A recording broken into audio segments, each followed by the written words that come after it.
Hey guys, I am going to show you how to use the Yale lock. We put instructions up here, but sometimes this door can be a little finicky, so I want you to have something to reference.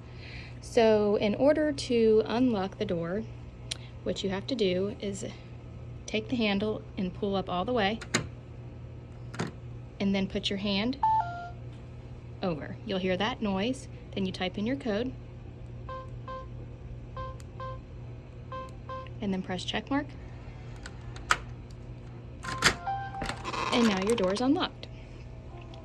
If you open this door, the second one, which you shouldn't have to, but if you do need to, when you close it, make sure to also pull up the lock to engage.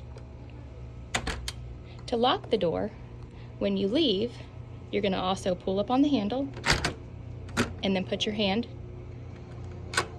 over the lock. When you hear that noise, the door is now locked.